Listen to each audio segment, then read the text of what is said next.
မင်္ဂလာပါခင်ဗျာ Revolut Burma News Channel ကနေပြီးတော့ဒီဇင်ဘာလ18ရက်နေ့ညနေပိုင်းရရှိထားတဲ့သတင်းများကိုတင်ဆက်ပေးပါမယ်ပထမဆုံးတင်ဆက်ပေးရမယ်စခန်းသိမ်းတိုက်ပွဲသတင်းကတော့ကရင်ပြည်နယ်ကရင်အမျိုးသားအစည်းအရုံး KNU ဌာနချုပ်ဟောင်းမာနယ်ပလောမှာရှိတဲ့အကြမ်းဖက်စစ်ကောင်စီတပ်စခန်းကိုအပိသက်သိမ်းပိုက်လိုက်ပြီးဆိုတဲ့သတင်းကိုတင်ဆက်ပေးပါမယ်ဒီဇင်ဘာလ16ရက်နေ့မနက်10:00နာရီခန့်က KNU တပ်မဟာ9နယ်မြေ KNU ဌာနချုပ်ဟောင်းမာနယ်ပလောဒေသမှာရှိတဲ့အကြမ်းဖက်စစ်ကောင်စီတပ်စခန်းကို KNL ပူးပေါင်းတပ်ဖွဲ့ကထိုးစစ်ဆင်တိုက်ခိုက်ခဲ့ရမှာညနေ4:00နာရီခွဲလောက်မှာအပိသက်သိမ်းပိုက်နိုင်ခဲ့ခြင်းဖြစ်တယ်လို့သိရပါတယ်စခန်းသိမ်းတိုက်ပွဲအတွင်းမှာအကြမ်းဖက်စစ်ကောင်စီတပ်သားအများအပြားသေဆုံးပြီးတော့လက်နက်ခဲယမ်းများကိုလည်းသိမ်းဆည်းရရှိခဲ့တယ်လို့သိရပါတယ်သိမ်းပိုက်မိတာမှန်ပါတယ်အသေးစိတ်ကိုတော့စီစစ်နေတော့မှစခန်းရှင်းလင်းနေတော့မှစစ်ကောင်စီဘက်ကတော့စစ်ကြောင်းပြန်ထိုးနေတယ်လို့ KNU ဗဟိုရဲ့ပြောရေးဆိုခွင့်ရှိသူဘဒိုကလယ်ဆေးကရှင်းပြထားပါတယ်အဲ့ဒီစခန်းသိမ်းတိုက်ပွဲအတွင်းမှာအကြမ်းဖက်စစ်ကောင်စီတပ်ကလေကြောင်းကနေပေါင်900ဘုံ၄လုံးနဲ့2ကြိမ်လာရောက်ကျဲချတိုက်ခိုက်ခဲ့ပြီးတော့ KNL ပူးပေါင်းတပ်ဖွဲ့ဝင်များဘက်ကလည်းကြာဆုံးသူတွေရှိခဲ့တယ်လို့သိရပါတယ်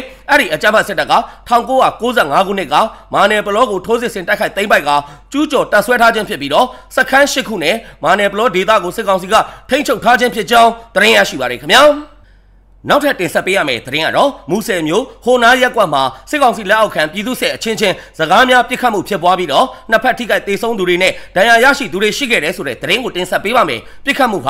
မြို့မှာ3ပြည်သူစစ်နဲ့ဟေမိုလုံပြည်သူစစ်တို့ဖြစ်ကြပြီးတော့ဟိုနာရက်ကွက်ထဲမှာစကားများရန်ဖြစ်ရာကနေအခြေတင်ဖြစ်ပြီးတော့ပြစ်ခတ်မှုဖြစ်ပွားခဲ့တာဖြစ်တယ်လို့သိရပါတယ်ပြစ်ခတ်တာကတော့တကယ်ကိုပြစ်နေကြတာဗျမြို့မှာဘက်မှာ4ယောက်ထိတယ်မိုဟေလုံဘက်က2ယောက်ထိတယ်လို့ကြားရတယ်သေဆုံးတာတွေလည်းရှိတယ်အသေးစိတ်တော့မသိရသေးဘူးလို့မူဆယ်သတင်းရင်းမြစ်ကပြောဆိုထားပါတယ်ဒါအပြင်မူဆယ်မြို့တွင်းထဲမှာရှိတဲ့အခွန်ပေးဆောင်ချက်မရှိတဲ့ online ငွေလိမ်ဂိုင်းကြားဖြန့်လုပ်နေတဲ့သူတွေကိုစစ်ကောင်စီတပ်ကဝင်ရောက်ဖမ်းဆီးရမှာလုံခြုံရေးလုပ်ပေးနေတဲ့ပြည်သူစစ်အဖွဲ့နဲ့လည်းပြစ်ခတ်မှုတွေဖြစ်ပွားခဲ့တယ်လို့သိရပါတယ်မူဆယ်မှာစစ်ကောင်စီအပြင်သူ့ရဲ့လက်အောက်ခံပြည်သူစစ်အများအပြားရှိနေပြီးတော့ပြည်သူစစ်တွေဟာကြားဖြတ်လောင်းကစားယုံမူရစေဝါနဲ့ပြည်တစားယုံတွေကိုကိုစီပိုင်ဆိုင်ထားကြပြီးတော့စစ်ကောင်စီထံကိုအခွန်ပေးဆောင်နေကြရတယ်လို့သိရပါတယ်အချင်းချင်းပြစ်ခတ်တာနဲ့ရန်ပွဲတွေကလည်းလစဉ်လိုလိုကိုဖြစ်ပွားနေပြီးတော့စစ်ကောင်စီဘက်ကဂျားဝင်ဖြန့်ဖြည့်ရှင်းပေးရတာတွေလည်းရှိနေတယ်လို့သတင်းရင်းမြစ်ကပြောဆိုထားကြောင်းသတင်းရရှိပါတယ်ခင်ဗျာသတင်းတွေကိုတင်ဆက်ပေးနေရင်လည်းဂျားဖြတ်ပြီးတော့အကူအညီတောင်းကျင်တာလေးကတော့update ဖြစ်နေတဲ့သတင်းများကိုနားဆင်နိုင်ဖို့အတွက်ကျွန်တော်ရဲ့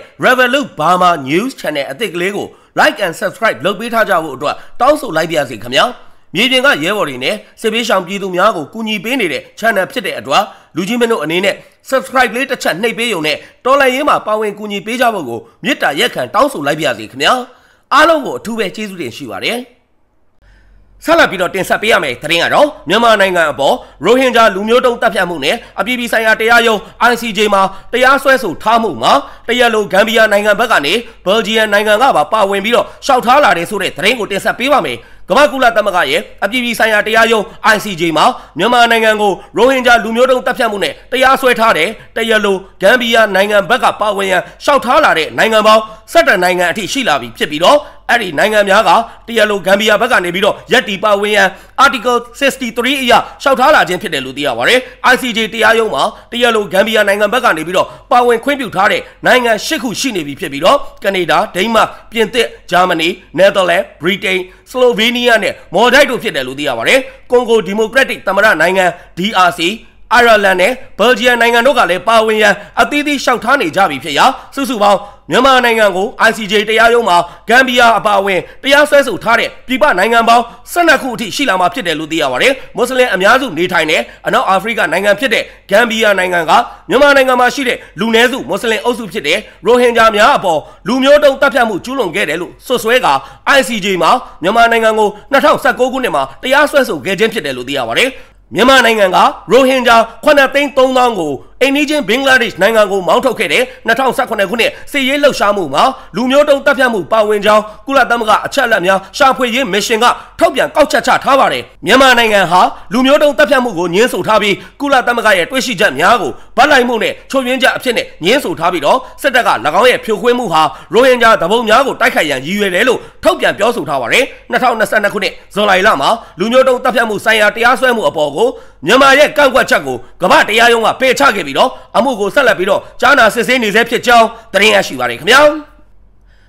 နောက်ထပ်တင်ဆက်ပေးရမယ့်သတင်းကတော့စကိုင်းတိုင်းကဏီမြို့နယ်မှာရှိတဲ့ကျေးရွာ2ခုကိုစစ်တပ်ကတိုက်ပွဲဖြစ်ပွားခြင်းမရှိဘဲနဲ့စစ်လေယာဉ်နဲ့ဘုံကျဲချခဲ့တဲ့အတွက်ကလေးငယ်2ဦးအပါအဝင်ပြည်သူ9ဦးသေဆုံးခဲ့ရတယ်ဆိုတဲ့သတင်းကိုတင်ဆက်ပေးပါမယ်။မနေ့ကဒီဇင်ဘာလ16ရက်နေ့ည8:00 နာရီအချိန်မှာစကိုင်းတိုင်းကဏီမြို့နယ်ကြောက်လေကားကျေးရွာနဲ့နတ်ကြီးကျေးရွာတို့ကိုစစ်တပ်ကတိုက်ပွဲဖြစ်ပွားခြင်းမရှိဘဲနဲ့ဘုံကျဲချခဲ့တယ်လို့သိရပါတယ်။မကွေးလေတပ်စခန်းကစစ်လေယာဉ်များကလာရောက်ဘုံကျဲချခဲ့ခြင်းဖြစ်ပြီးသေဆုံးသူများထဲမှာအသက်17နှစ်အရွယ်ကလေးငယ်2ဦးအပါအဝင်ပြည်သူ9ဦးသေဆုံးခဲ့ရတယ်လို့သိရပါတယ်။စစ်လေယာဉ်နဲ့ဘုံ4လုံးကျဲချလို့ကြောက်လေကားကျေးရွာကသေဆုံးသူ9ဦးကတော့အသက်17နှစ်အရွယ်မောင်ငချစ်အသက်30အရွယ်ကိုကျော်နိုင်လင်းအသက်19နှစ်အရွယ်မရွှေစင်ဝင်းအသက်14နှစ်အရွယ်မနိုးနိုးအသက်45နှစ်အရွယ်ဒေါ်ပြုံးတို့ဖြစ်တယ်လို့သိရပါတယ်လူနေအိမ်နှလုံးပျက်စီးသွားပြီးတော့နွားတကောင်လည်းသေဆုံးသွားပါတယ်လို့ကြောက်လေကကြီးရွာဒေသခံပြည်သူတို့ကပြောဆိုထားပါတယ်ဒါအပြင်အကြမ်းဖက်စစ်ကောင်စီတပ်ရဲ့စစ်လေယာဉ်များကကဏီမြို့နယ်နတ်ကြီးကျေးရွာကိုလည်းမနေ့ကည8:45မိနစ်အချိန်မှာတွားရောက်ပြီးတော့ဘုံကျဲပစ်ခတ်ခဲ့တယ်လို့သိရပါတယ်နေအိမ်တချို့ပျက်စီးသွားတော့လေလူထိခိုက်မှုတော့မရှိဘူးလို့ပြောပါတယ်အင်ဂျင်200ခန့်ရှိတဲ့နတ်ကြီးကျေးရွာမှာစစ်တပ်ရဲ့အကြိမ်ကြိမ်မီးရှို့ဖျက်ဆီးမှုအကြိမ်ကြိမ်လေကြောင်းကနေဘုံကျဲပစ်ခတ်မှုများကြောင်းပြည်သူများဟာကျေးရွာအတွင်းမှာမနေရကြတော့ဘဲနဲ့စစ်ဘေးတိမ်းရှောင်နေရတယ်လို့သိရပါတယ်။ဒါကြောင့်နတ်ကြီးကျေးရွာဟာလည်းရွာပြက်ကြီးတစ်ခုလိုဖြစ်နေပြီလို့ပြောပါတယ်။နတ်ကြီးကျေးရွာကိုတော့မနေ့ကည8:45မိနစ်အချိန်မှာလာပြီးတော့စစ်လေယာဉ်နဲ့ဘုံကျဲပစ်ခတ်ခဲ့ပါတယ်။ရွာရဲ့တောင်ပိုင်းရွာရဲ့အရှေ့ပိုင်းတွေကိုပစ်ခတ်ခဲ့တာပါ။လူထိခိုက်မှုတော့မရှိပါဘူး။မတန်တန့်ဆင်းရဲ့အိမ်တလုံးတော့ထိခိုက်ပျက်စီးသွားပါတယ်လို့နတ်ကြီးရွာကရွာကန်တုံးကပြောပြထားပါတယ်။အကြမ်းဖက်စစ်ကောင်စီကမြေပြင်တိုက်ပွဲများဖြစ်ပွားခြင်းမရှိဘဲပြည်သူများနေထိုင်တဲ့ကျေးရွာများကိုဥတီပြီးတော့ပစ်ခတ်နေမှုများဟာစစ်ရာဇဝတ်မှုကိုကျူးလွန်နေခြင်းဖြစ်တယ်လို့ဒေသနေပြည်သူများကပြောဆိုထားကြောင်းသတင်းရရှိပါတယ်ခင်ဗျာ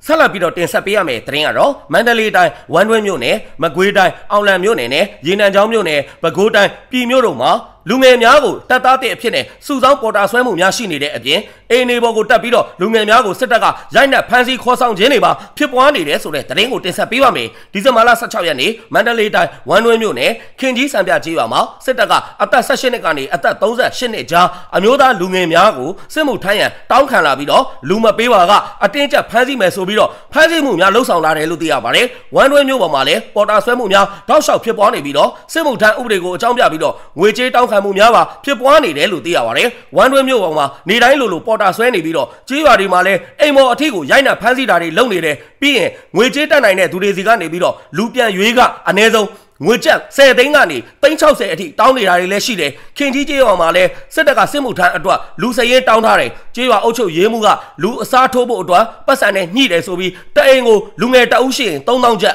2ဦးရှိရင်6000ကျပ်ကောက်တယ်အုပ်ချုပ်ရေးမှုနဲ့ဆက်တပ်ပေါင်းပြီးတော့ရိုက်စားတွေလုပ်နေတာလို့ဝမ်းတွင်းဒေသခံပြည်သူတို့ကပြောဆိုထားပါတယ်အလားတူပဲမကွေးတိုင်းအောင်လံမြို့နယ